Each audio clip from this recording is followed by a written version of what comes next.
Sejam bem-vindos a mais um Habilcast, um podcast para a gente bater um papo sobre gestão e negócios. E hoje a gente está aqui mais uma vez, mais um episódio fazendo um assunto que eu gosto muito particularmente e é uma coisa que vem intrigando muitos empresários ou até mesmo empreendedores que estão com essa vontade, essa ânsia de abrir um negócio próprio, que é um dado que o IBGE traz já há alguns anos e que não vem mudando, infelizmente, mas 60% das empresas elas quebram em até 5 anos de operação. Das microempresas e os MEIs, esse dado é até um pouco mais assustador. São 80% que fecham as portas ou que quebram em até 1 ano. Então hoje a gente vai trazer algumas dicas, um pouco de assunto para que você não faça parte dessa estatística. E para participar desse episódio não poderia ser ninguém melhor do que o César Weber, também sócio e fundador aqui da Hábil, junto com a Rosane, que tem uma expertise de negócios muito grande, sócio da Hábil há 17 anos, né, César? Bem-vindo!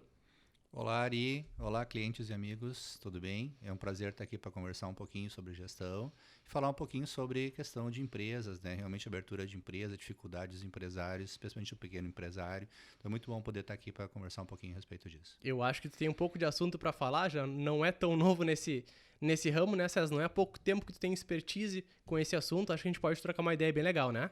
Já faz alguns aninhos, uns 3 ou 4 anos. 3, 4 anos, quase isso, né? Então, César, seja muito bem-vindo, vamos trocar essa ideia, vamos falar sobre esse assunto. O objetivo é a gente fazer com que quem escuta esse podcast, se a gente puder dar alguma sacada, alguma ideia para ajudar essa pessoa a não fazer parte dessa estatística, nosso trabalho está feito. Beleza? Beleza. Então, para o nosso ouvinte, né? A gente conversou antes, eu e César batemos um papo sobre os principais itens que podem ajudar a não entrar nessa estatística, que podem ajudar a organizar a empresa nesse sentido para que ela não quebre nesse início, que muitas vezes é o mais difícil, né, César? Então, a gente fez uma lista aqui para a gente não esquecer de nada. Então, vamos começar por ela, pode ser? Ok, beleza. Então tá, o primeiro assunto que eu acho que tu vai poder falar até melhor que eu sobre a sociedade, né? Tu iniciou a Hábil em sociedade com a Rosane. Quais foram os pilares para iniciar essa sociedade que a gente vê 17 anos depois que ela funcionou esse tempo e funciona muito bem? Quais foram os pilares para iniciar essa sociedade, César? Eu acho que a questão de ter um sócio ou não ter um sócio, acho que é a primeira Também, questão que tem que ser perfeito. tratada, né? É muito importante, né? Em primeiro lugar, o empresário sozinho, né? Às vezes tem uma boa ideia e tem uma boa vontade, mas o empresário sozinho, às vezes falta uma série de capacidades internas que com o tempo ele vai adquirir, mas isso é difícil. Então é melhor ter um sócio para poder dividir o fardo, né? Poder dividir as competências, poder dividir o trabalho, né? Mas também não é qualquer sócio. Né? Não é qualquer pessoa, não é o amigo do bar, né? ou não é o familiar daqui a pouco. Né? Não é a amizade que traz uma sociedade consistente, né? Exato, tem que ser 2 pessoas ou 3, enfim, que estão muito afinadas no projeto, no que fazer, saber que vai ter que arregaçar as mangas e trabalhar bastante em prol do projeto. Saber Quem pensa em ser empresário para trabalhar menos, acho que está um pouco equivocado, né? Esse é o sonho de todo empresário, né? Passar bem, ganhar bastante dinheiro, não precisar trabalhar, e quando a gente começa a ver exatamente o contrário, né? Ganha pouco, dorme pouco, trabalha muito no final de semana, mas esse é o ônus para depois curtir o bônus, né?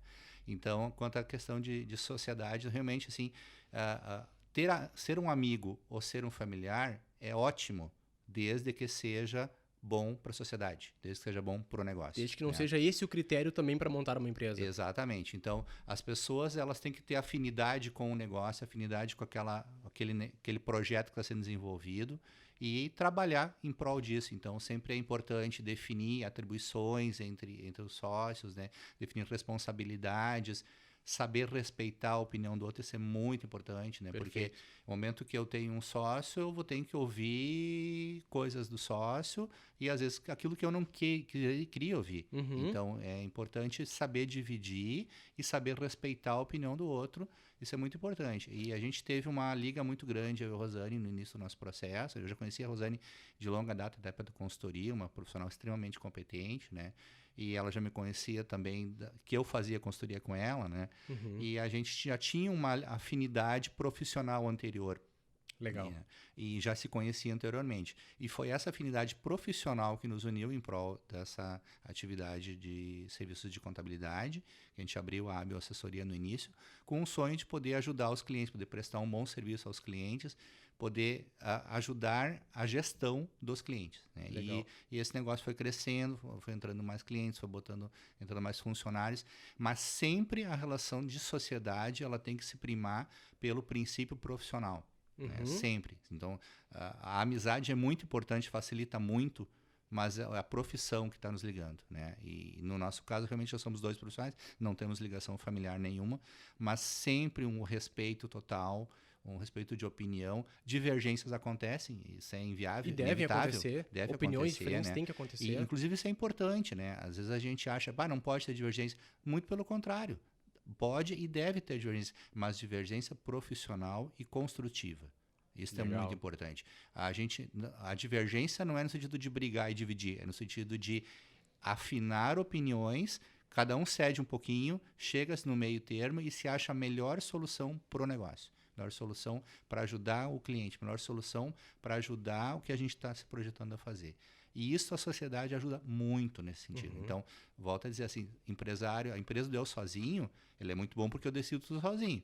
Mas eu vou dividir com quem? Quem é que vai me socorrer? Quem é que vai me ajudar? Se eu sou empresário sozinho, eu vou ter funcionários, vou ter talvez consultores ajudando, mas a responsabilidade é minha. Às vezes eu, Rosane, pergunto, e agora quem é que vai decidir pela gente? Às vezes de 2 fica difícil de decidir, não mais sozinho. Né? Então, quando a gente está de 2 ou de 3, a gente divide o problema, pensa um pouco juntos e chega-se à conclusão melhor para o negócio. E aí os 2 trabalham juntos mesmo para aquela conclusão. Já aconteceu várias vezes da gente ter divergência de opinião, um pensa de um jeito, outro pensa de outro. O que nós vamos fazer? Vamos escolher uma decisão. A gente escolhe e aí os 2 passam a ter a mesma decisão, os 2 passam a ter o mesmo caminho. E no momento que tomam a decisão, os 2 estão com o mesmo objetivo alinhado. Exatamente. Então, a gente costuma comentar isso, inclusive isso é foco de reunião normal, de trabalho, enfim, né? As pessoas podem até brigar numa reunião, mas no bom sentido, evidentemente. Sim, claro. Mas no momento que houver o consenso, houver a definição, seja a votação, a forma que for, escolhido o caminho, a partir daquele momento não existe mais opinião pessoal, é a opinião profissional daquele negócio, aquela conclusão e aquele caminho que foi traçado. Perfeito. E é assim que tem que funcionar uma sociedade, e uma sociedade de sucesso é assim que funciona. Né? E eu posso dizer que eu tenho há 17 anos o grande prazer de ter uma excelente sócia comigo, e estamos executando uma trajetória de sucesso e podendo, acima de tudo, ajudar os nossos clientes, que é o nosso projeto principal. Perfeito. Até porque o ambiente organizacional, ainda mais no Brasil, ele oscila muito, ele é muito acirrado, muito competitivo. Então, tu tem, principalmente no início, uma série de variação de emoções que, se tu tá sozinho, tu tem que suportar isso sozinho também. Ter uma pessoa do lado ajuda a dividir esse peso, né? Sim. Então tá, acho que a gente falou bastante desse assunto e acho que teria pano pra manga pra horas falando sobre esse assunto. Só disso, né? ali. Pode fazer, a gente pode fazer porque tem assunto, né? Sim. Muitas dicas de como tu escolher um sócio também. Mas como a gente quer fazer um geralzão hoje, vamos tocar pro próximo assunto, que é uma análise de custos antes de abrir uma empresa. O que acontece, e é muito frequente, tu quer fazer um projeto, colocar ele em prática, e tu imagina, tu bota no papel os custos que tu vai ter. Dificilmente essa pessoa vai conseguir e vai lembrar de todos os custos, né?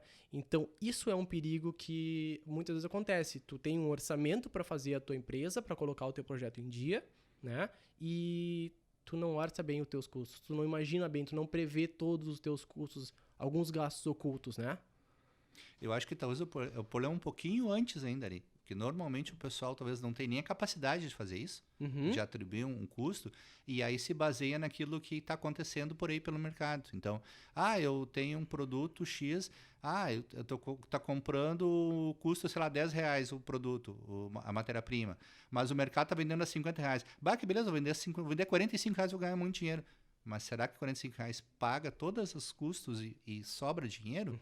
Muitas vezes o empresário não tem essa noção. Comércio, o mais acontece é comprar por 1 e vender por 1,50, por 2, por 2,50, dependendo da margem que o mercado trabalha, e o pessoal acha que isso é suficiente.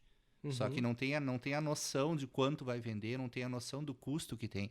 Então, o nosso recado nesse momento é fazer um estudo de todos os gastos pertinentes ao negócio, Completo. inicialmente, fazer um estudo completo de todos os gastos globais do negócio e todos os custos individuais, se for uma indústria, do que compõe para produzir o produto, se for o comércio, o custo de compra do material, Uhum. abatido os impostos recuperáveis, mais os demais custos que existem, frete, seguro associado. Os Então, básicos da instalação, do luz, água, gás, muitas vezes as pessoas esquecem desses custos, né? sim, Que sim, isso são tudo os tem que fazer ocultos. parte do custo do orçamento total do negócio, né? Sim. Então, o que eu falei antes em comércio, a margem de comércio chama de margem de contribuição, né? Então, Uhum. o preço que eu vendo menos os impostos, menos o preço de custo é margem de contribuição. Em primeiro lugar, do comércio tem que ter margem de contribuição. Qualquer negócio tem que ter, mas o comércio principalmente. Mas só ter margem de contribuição não resolve o problema. Tem que ter margem de contribuição e volume de vendas. Uhum. Então, se tu tem uma margem de contribuição de R$ 10 positiva, beleza, meu negócio vai dar lucro. Será? Para dar lucro, eu tenho que vender X quantidades para mim poder ter o lucro, porque tem que pagar todas aquelas despesas que a gente acabou de falar agora. Uhum. E a pergunta é, vou conseguir vender toda essa quantidade? Aí começa o estudo de mercado, E na estudo plano de quantidade que eu vendas. preciso, não tem um custo extra de transporte, de frete, Tem, tudo né? muda, né? Para vender mais, normalmente o pessoal tem que fazer o quê? Baixar preço. Se baixa preço, baixa a margem. Para Uhum. baixando margem, tem que vender mais, né? Vou fazer uma promoção de venda, vou ter que pagar mais comissão, vou ter que fazer propaganda, vou gastar com marketing. Então, tem custos atrelados à comercialização também, que tem que ser E na devidamente hora de fazer planejados. esse levantamento, tem que cuidar para não esquecer de nenhuma dessa. Porque se tu tá com um orçamento limitado, que é a realidade da maioria de quem começa uma empresa, né, César? Tu tem um orçamento limitado, teu orçamento não é ilimitado, né? Então, às vezes, se tu tem um orçamento limitado e tu coloca os custos que tu já imagina sendo o teto do teu orçamento, qualquer custo extra pode impedir a tua operação. Acabar com a tua operação antes mesmo de iniciar, muitas vezes, né? Exato. E aí não basta só ter aquela ideia boa, tem uma boa negócio, eu sei fazer aquele produto. Se não souber fazer essa estruturação de custeio inicial, sai extremamente prejudicado. Então, a recomendação sempre é conseguir fazer um plano de negócios inicial do projeto para poder dimensionar todos esses custos e todos os volumes de vendas projetados e a possibilidade de realizar financeiramente todo esse empreendimento num período X de tempo, meio ano, um ano, enfim, que é o período, principalmente o crítico, o primeiro ano, né? E se o profissional não tem condição de fazer isso, busca ajuda. Uhum. Então, tem vários profissionais no mercado que podem ajudar, tem consultores que trabalham com isso, e o contador é a principal ferramenta que pode ajudar o empresário Com nesse certeza. sentido. Então, não basta só montar a empresa, tem que fazer um plano de negócios, fazer um bom sistema de custeio, e, por favor, chame seu contador para ajudar nesse processo. Ele tem muitas informações, muitas ferramentas para poder ajudar nesse sentido. Ari, mas é caro fazer esse estudo completo. Caro é estar lá na frente com a tua operação pronta e não conseguir vender. E aí entra um ponto também que é a Exatamente. validação do produto. Uma coisa é o Ari acordar, ele imagina um produto que acha que é excelente, mas eu não validei ele. Será que o mercado também acha isso? Será que o mercado precisa disso? Então as pessoas às vezes começam a oferecer, isso serve tanto para produto quanto serviço, né, César? Começa a oferecer um produto ou um serviço e não validou. Daqui a pouco entra nesse exemplo que tu comentou e precisa de um volume. Tem margem de contribuição, mas precisa de volume. Para precisar de volume, não é uma ou duas pessoas comprando o teu produto, tu precisa de várias, às vezes milhares. Como é que valida esse produto? Tem que ter essa validação também. Ir a mercado, ir a estudo, fazer pesquisas que sim custam, né? Custam valores, mas normalmente ela custa muito menos do que tu montar uma operação em cima de um produto e não ter o retorno. Uhum. Mas, Ari, o meu produto é bom. Eu sei fazer meu produto. Todo mundo precisa do meu produto. Por que eu tenho que fazer isso? Eu sei fazer, é bom, por que eu tenho que fazer isso aí? Por que tem que fazer isso? Tu precisa ter uma segurança na hora de iniciar esse trabalho. O custo dessas pesquisas, desse plano de negócios, business plan, ele pode ser muito, mas muito inferior a tu montar uma operação e ela não vender, não atingir o fluxo que tu precisa, porque ali sim o teu custo vai ser alto. E daí tu vai ter provavelmente comprometido todo o teu orçamento, tu não tem volta, tu não consegue mais mudar a tua operação. Então esse trabalho inicial, ele é muito importante, ele é completamente necessário, né? Necessário. Eu diria até, Ari, assim, que é importante ter a visão do mercado no produto, né? Então, eu fiz uma brincadeira com uma pergunta, né? No sentido de que eu sei fazer bem. Uhum. Mas o mercado entende isso? O mercado quer isso, né? Daqui a Perfeito. pouco o mercado não quer esse produto, né? Daqui a pouco o mercado quer algo diferente. Ah, eu entreguei ele preto e o mercado quer colorido e não vai colorido eu não sei vender. fazer. Ah, mas é ruim para mim fazer, eu tenho que comprar mais tinta diferente. Repensa o negócio. Faz parte do negócio. Repensa o negócio. Então, fazer um estudo do produto que o mercado vai receber é muito importante. Não basta eu saber fazer. Quanto antes tu perceber o erro que o mercado quer. Perfeito. Quanto antes tu perceber o erro da tua operação, mais barato é. Então procura. Não Sim. fica com medo de procurar um problema no teu produto. Não. Quanto antes tu achar o problema, melhor. Tu tem que não pensa em procurar um público pro teu produto. Pensa num produto que tu já tem um público, que é o que o mercado precisa, né? Exato. Entra também na questão do MVP, que eu acho que é importante a gente falar. MVP, Minimal Viable Product, em inglês, que é o produto minimamente viável. Que ele é basicamente, tu faz com um custo muito enxuto, um pouco de cada função que teu produto ou serviço oferece. Ela é uma ferramenta muito útil. Por exemplo, para serviços, para sites, que talvez aplicativos que custariam 500, é caro fazer 500 mil, 200 mil, 100 mil para desenvolver, às vezes com um MVP super básico, de 2, 3 mil reais, tu consegue ter um MVP para validar o produto, um teste para ver se o mercado realmente precisa isso. E com o MVP tu tem uma outra vantagem muito grande, que tu consegue ouvir o teu público, o teu cliente, já com ele em funcionamento, e tu consegue fazer isso para aprimorar o produto ainda mais, antes mesmo de ir a mercado. Né? Então, é uma ferramenta que ele não serve para todos os produtos e serviços, mas para aqueles que servem, vale muito a pena, porque diminui um custo lá na frente mais alto. Você falou que é caro, né? É caro fazer um projeto desse. Eu acho que caro é tudo aquilo que a gente faz sem saber o que está fazendo. Perfeito. Né? Então, fazer alguma coisa, começar a produzir um produto que vai ficar estocado, é caríssimo. É capital de giro que está empacado. Às vezes um capital que o empresário tinha e gastou, não tem mais, ou pega um dinheiro emprestado para isso, ou vendeu um cliente, comprou um produto a prazo, aí produziu, tem que pagar o fornecedor, não tem o dinheiro, não vendeu, faz o quê? Então, caro é não saber o que o mercado quer. Então, qualquer projeto, por mínimo investimento que seja, é importante desenvolver isso e criar uma reserva financeira para esse tipo de estudo, porque é muito importante. Perfeito. Como próximo item, eu queria falar de uma coisa que é muitas vezes subestimado, que é a definição de público-alvo. Às vezes eu pergunto, para quem tu vai vender teu produto? Para quem quiser comprar. Isso não é um público-alvo. Isso é, tu tá colocando teu produto ao acaso, a sorte de vender ou não. Quando tu define um público-alvo, um posicionamento de marca, tu tem que ter inclusive a linguagem que tu vai usar. O teu produto é para um público de mais idade ou de menos idade? Qual é a linguagem? Ela tem que ter gírias ou não pode ter gírias? Né? As cores, tu quer algo mais vivo, algo mais monótono, algo mais moderno, mais clássico. Quando tu define o teu público, tu consegue aprimorar a tua marca para que a tua mensagem chegue para o teu público. Porque tu não adianta eu quero vender para um público mais clássico, já de mais idade, é um produto mais vintage, alguma coisa assim, e tu faz uma comunicação completamente moderna, cheia de gírias. Não conversa as coisas, né? Então, essa definição de público-alvo, ela tem que ser muito bem definida. É para o público masculino ou para o público feminino? Para quem tu vai enviar essa mensagem? Porque tu tem um produto que o teu público-alvo não enxerga, tu não vai fechar, tu não vai fazer esse casamento, não vai ter venda, não vai ter conversão. Então, isso é muito importante ainda antes do lançamento desse produto. Para quem tu quer comunicar isso? Para quem tu quer vender? Quem é? Define, restringe. Né? Não é para quem quiser comprar. Isso não é público-alvo. Isso tu tá deixando o teu produto ao acaso. Então é importante essa definição, né?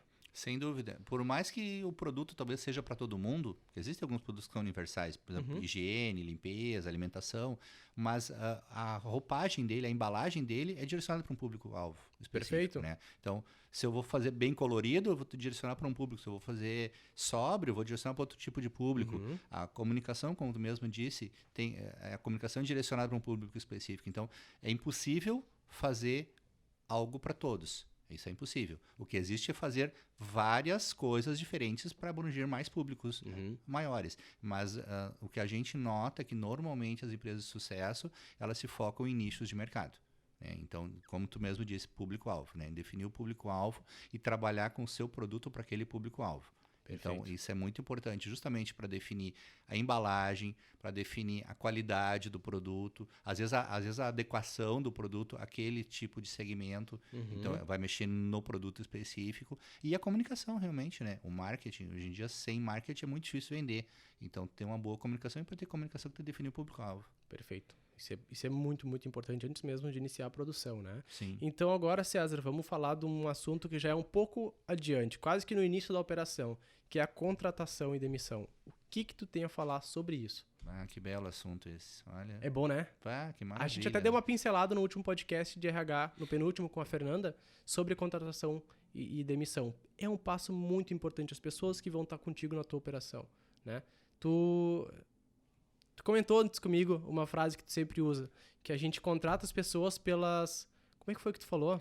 A gente contrata pelas competências, Competências. e demite pelas atitudes. Perfeito. Né? É exatamente isso. Essa é uma frase básica de RH, né? Que a gente tem que cuidar muito. Eu vou começar lá na construção da sociedade que nós falamos antes, né? Empresa do eu sozinho. Né? Eu sou empresário. Eu empresário. Né? Quero começar a trabalhar. Falta mão, falta tempo. Claro. Né? Então, preciso de ajuda.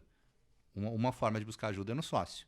Outra forma é contratando pessoas. Né? Então, eu não consigo fazer tudo sozinho. Então, a empresa, por menor que ela seja, ela começa a crescer, precisa de alguém para ajudar. O que se busca? Funcionário.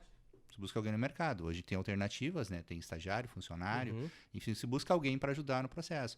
Só que quem que vai me ajudar? Tem que ser alguém que seja capaz de poder me ajudar a fazer esse processo. E aí, o que normalmente o empresário faz por não entender muito esse processo? Olha o currículo da pessoa, se é que tem currículo, pergunta, tu sabe fazer isso, aquilo, aquele outro? Sim, está contratado. Aqui está o salário, isso, concorda? Beleza. E a pessoa começa a trabalhar, daí ele vê que a pessoa não chega no horário, não faz aquilo que é pedido. Já expliquei 3 vezes para a pessoa não fez do jeito que eu queria fazer. Por quê? Porque faltou a base da contratação, que é conhecer a pessoa, conhecer a personalidade da pessoa, contratar conhecer errado a sai índole da muito pessoa, caro. né?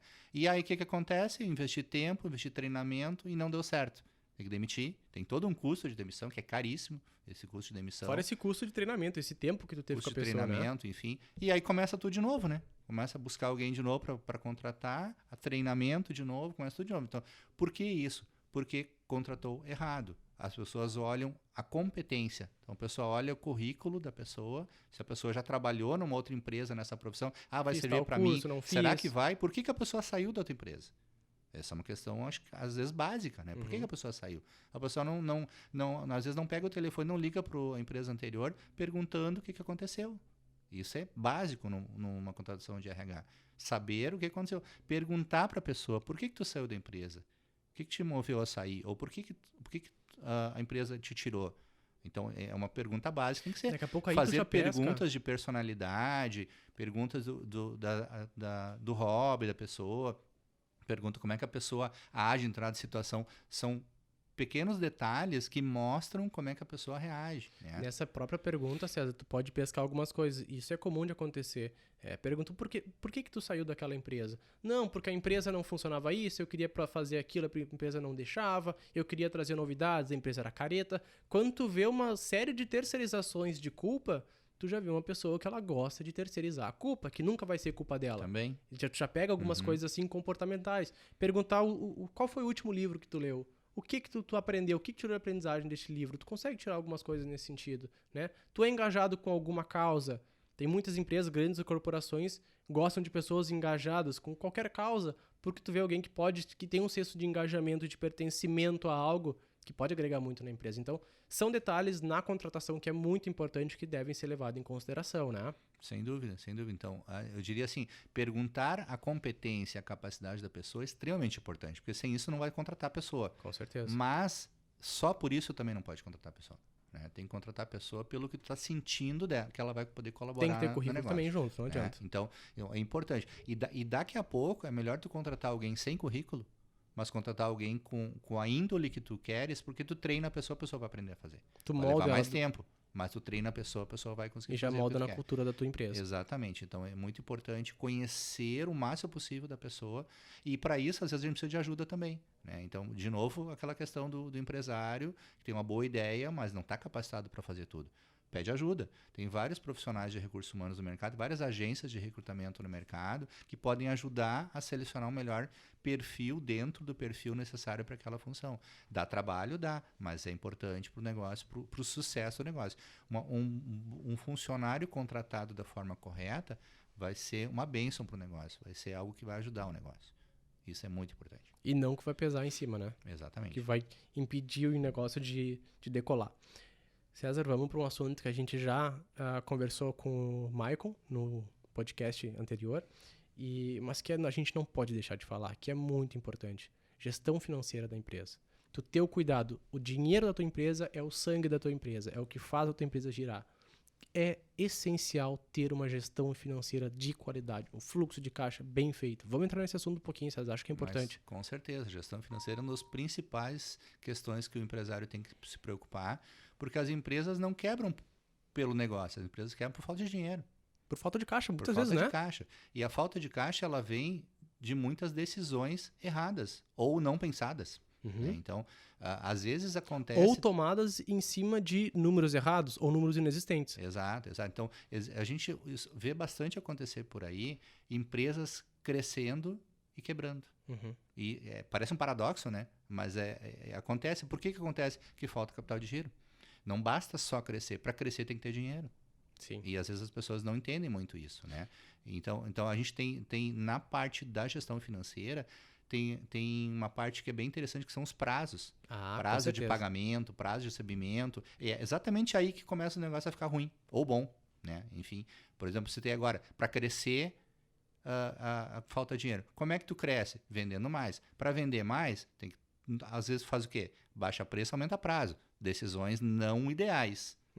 Às vezes boas para sucesso da estratégia, mas não boas para o negócio. Por quê? Porque falta caixa. Se tu está pagando mais conta agora e está dando mais prazo para o cliente, vai acontecer onde? Vai faltar dinheiro.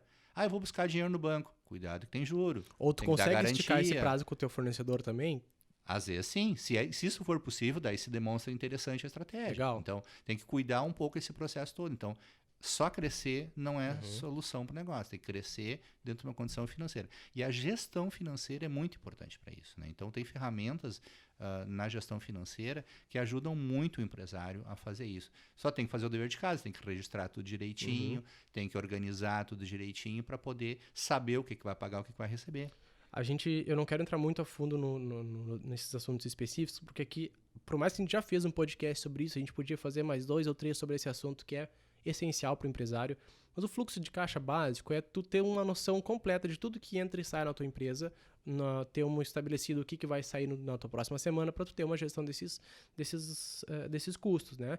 E tu comentaste agora dos prazos, que é o ciclo financeiro da tua empresa, ela tem que ser saudável. O que basicamente é isso? É o prazo em que tu vende para o teu cliente e o prazo que tu compra para o teu fornecedor. Se tu paga o teu fornecedor à vista e parcela para o teu cliente em 10 vezes, alguma coisa não está fechando. Tu tem que ter esse giro para poder bancar essa operação. Agora, se tu consegue parcelar com o teu fornecedor em 10 vezes e cobra em 2 o teu cliente, é o teu fornecedor que está financiando a tua operação. Então, isso é muito saudável, né? Sem dúvida. Seria o cenário ideal. Sem dúvida. E normalmente o que se vê no negócio é exatamente a primeira situação que tu estou, né? Em pagar à vista o fornecedor. Pagar à vista o fornecedor. Por que eu pago à vista? Para pagar menos juro? Eu pago mais barato? Né? Custa menos. Eu estou comprando bem. Se eu vou comprar bem, eu vou vender bem. Para te vender bem, tu tem que vender à vista. Sim. Tu tem que pagar o fornecedor. De dinheiro como para pagar o fornecedor. Agora, se já é um produto em que o mercado inteiro parcela, se tu vender só à vista, talvez tu tá ficando atrás. Então, é uma coisa, às vezes, que tu é obrigado a parcelar porque o mercado parcela. Sim, mas para parcelar eu tenho que ter capital de giro. Que é o sangue eu do vou negócio. vender em 10 vezes e vou pegar vou descontar os títulos recebidos do cartão de crédito. Vai pagar o juro do cartão de crédito. Esse juro está dentro do preço de venda que tu botou? Se tu não botou, tu já está perdendo dinheiro. Mas eu tenho que fazer isso, senão não vou vender. Então, faz as contas para ver o que tá para fazer. Então, é melhor daqui a pouco pedir um prazo para o fornecedor, prazo maior, e diminuir um pouco o prazo de recebimento de clientes. Fazer um equilíbrio. Para poder tentar fazer um equilíbrio dentro do caixa que a empresa tem. Empresas extremamente capitalizadas podem se dar o luxo de fazer uma estratégia agressiva, como tu citaste, de comprar à vista e vender a prazo mais longo. Mas tem que estar extremamente capitalizado. E são poucas empresas no Brasil que estão numa condição dessa. Não foi A grande maioria das empresas não tem capital, às vezes, para pagar as suas próprias contas. Então, daí é condição sine qua non, condição básica. O prazo de cliente tem que ser inferior ao prazo de fornecedor. Por começo de conversa, tu não vende no dia que tu compra. Perfeito. Isso é raríssimas empresas que conseguem fazer isso. Então, se tu comprar hoje, até tu bota dentro de casa, até tu vender leva 15 dias, tu já perdeu 15 dias de prazo de pagamento. Se tu vai vender a 30 dias, comprou o fornecedor a 30, vendeu a 30, falta 15 dias de fluxo financeiro.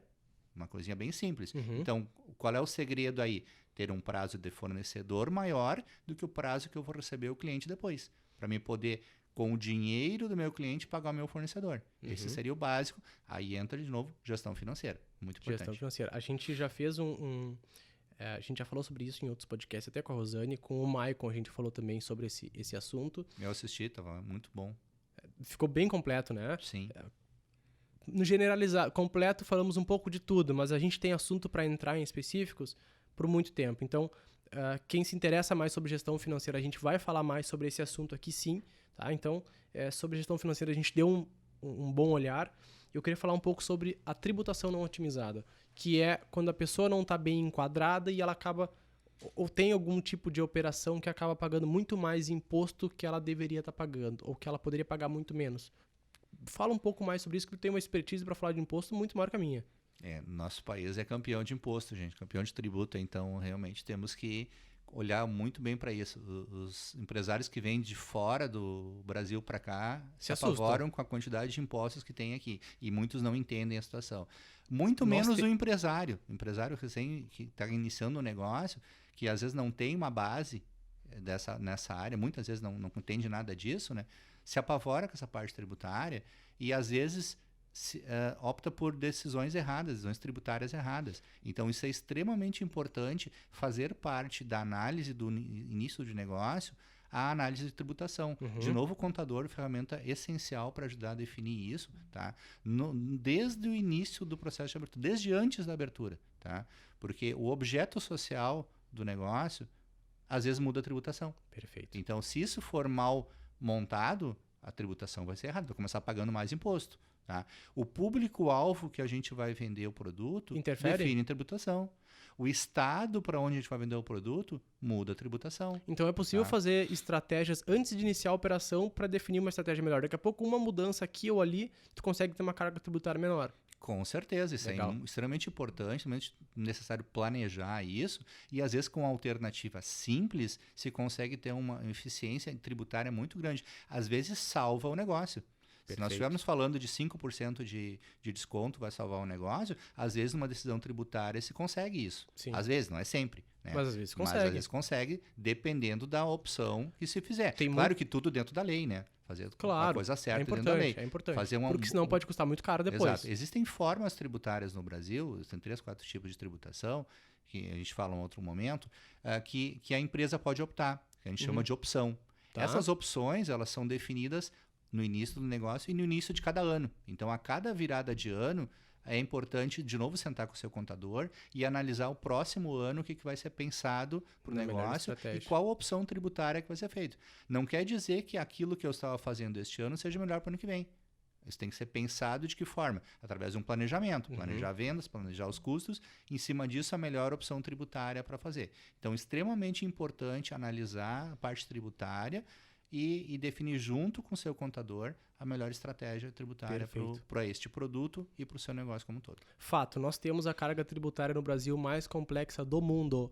Então, a gente tem que ter uma estratégia bem definida, porque isso pode salvar o negócio. Tem produto e serviço, né, César? Com 10% de margem. Quando tu consegue achar uma solução que aumenta em 5%, isso já pode ser o dobro do lucro ou metade do lucro. Com certeza. Então, é importante cuidar disso também. Com certeza. Né? Então, em cima dessas informações gerenciais do financeiro, né, contábeis, bem estabelecidas a partir dos dados do teu contador, é possível tomar decisões melhores, né? Sem dúvida, sem dúvida. Isso é muito importante, ter o contador junto nesse momento de opção de tributação e subsidiar o contador com as informações possíveis para isso, né? Sim, Porque às vezes não perfeito. adianta ter uma ideia se o contador não sabe as informações essenciais do seu negócio, né? Por exemplo, volume de vendas é extremamente importante. Se fizer um volume de vendas muito fora de uma possibilidade, a opção tributária pode ser errada. Né? Então, isso é importante a gente tomar essa decisão na virada do ano, pensando em chegar no ano seguinte e dizer, ó, a opção tributária foi certa. Então, isso é extremamente importante. Então, é um conjunto, são no mínimo 2 pessoas envolvidas, o empresário e o contador, para juntos tomar uma decisão em cima de dados confiáveis, em cima de dados precisos. Exatamente. Bom, César, a gente deu uma pincelada aqui sobre vários assuntos para que quem está ouvindo isso aqui não faça parte dessa estatística, não quebre a empresa nos primeiros 5 anos e nem nos primeiros 10, 15, 20, 50 anos, né? Se a gente conseguiu nesse podcast, nesse episódio, conseguir dar alguma ajuda, algum auxílio para as pessoas que estão ouvindo a terem mais sucesso no seu negócio, eu acho que a nossa conversa já valeu a pena, porque qualquer pincelada que a gente deu que ajuda o empresário, o empreendedor, que é um ambiente muito hostil aqui no Brasil, a gente sabe disso. Então, se a gente conseguir ajudar, acho que nossa tarefa está cumprida, né, César? Beleza. E eu acho que é importante frisar ainda como um último tópico, as informações gerenciais do negócio têm que ser tratadas de forma séria. E pelo empresário e pelo contador. A gente vê que muitas empresas têm dificuldades e às vezes quebram porque não tinha informação. Então, se o gestor não tem informação para poder tomar decisão, ele vai tomar decisão em achismo. Então, decisão em achismo muitas vezes se torna errada. Que tipo de informação tem que ser subsidiada? As informações econômico-financeiras do seu negócio. Então, fazer a contabilidade do seu negócio, escriturar as notas devidamente, fazer uma gestão financeira adequada através do fluxo de caixa, geram diversas informações que o empresário, junto com o seu contador, tem condições de olhar a empresa através dos números da empresa. Então, um relatório de vendas, um relatório de gastos, que seja uma planilha de Excel do financeiro, mas tem que fazer isso. Às vezes o empresário às vezes não quer fazer, porque é perda de tempo. Não é perda de tempo, é ganho de tempo. Mas tem que saber fazer. Pede ajuda para quem sabe fazer, mas tem que ter informação. Tu não pode virar um mês sem saber se tu ganhou ou perdeu dinheiro. Não tem como. Não pode. Não tem como. E muitas vezes, quantas vezes o empresário vira o mês não sabe se ganhou ou perdeu dinheiro? Ele sabe o quê? Que vendeu mais ou menos. Isso sim. Mas vender mais ou menos não significa ter ganho dinheiro ou ter perdido dinheiro. Eu tenho mais dinheiro na conta bancária. Não significa muita coisa. Se ele está com um monte de conta para pagar. Se está tudo comprometido, não adianta de nada. Então, para fazer gestão tem que ter informação confiável, informação de qualidade. E o contador, uma pessoa que pode muito ajudar o empresário nesse momento de informação de gestão financeira para tomar decisão. Ou a pessoa se capacita para fazer, ou busca a ajuda de um profissional para auxiliar nesse início, nesse crescimento, que é a parte mais perigosa, mais caótica. Então ela tem que se basear em cima de dados confiáveis e se munir de ajudas e parceiros de confiança também. Isso aí, muito bem. Foi muito bom ter batido esse papo aí. Foi legal, né? E ter podido ajudar os clientes e com certeza a gente ajudou. Então, aproveitando que a nossa intenção é sim ajudar, a gente trouxe semana passada nas nossas mídias, @abilconte no Instagram, inclusive, a gente trouxe ajudas fáceis para tu ajudar o teu amigo empreendedor, o teu conhecido, colega que está iniciando nessa jornada que não é nem um pouco fácil, não é fácil, literalmente. Algumas ajudas básicas que vai nas mídias sociais do teu amigo, compartilha, curte, mostra para os teus amigos, dá um feedback construtivo para essa pessoa que tu quer ajudar a empreender, que não é fácil. São dicas básicas que a gente trouxe nas nossas mídias, que ficou bem legal, teve um engajamento muito bom, que eu acho que é importante a gente ressaltar. Você pode ajudar o seu amigo, o seu conhecido, que entrou nessa vida de empreendedorismo, de maneiras até sem gastar. Dá preferência pro produto dele, se tu for comprar esse produto, já é uma baita ajuda também, né? Que ajuda a pessoa a passar nesse início um pouco mais complicado. Beleza, César? Beleza. Então tá, um prazer bater esse papo contigo. Se tu gostou desse conteúdo, tá gostando do conteúdo do Abilcast, compartilha, ajuda a gente também. É importante esse conteúdo chegar naquela pessoa, no empreendedor que está iniciando nessa jornada, que não é fácil, ela é difícil, ela é caótica, ela é cheia de porquês, cheia de dúvidas. Então, se a gente puder ajudar minimamente nesse processo, acho que o nosso trabalho está bem feito. Encontra a gente no Spotify, no Instagram, @abilconte, e fica de olho que logo A gente deu uma pincelada em vários assuntos, a gente vai entrar em mais assuntos específicos e com certeza, César, tu vai voltar aqui pra gente bater mais um papo, beleza? Obrigado pela oportunidade, a gente está aí para poder ajudar. Valeu, gente. Até a próxima. Obrigado.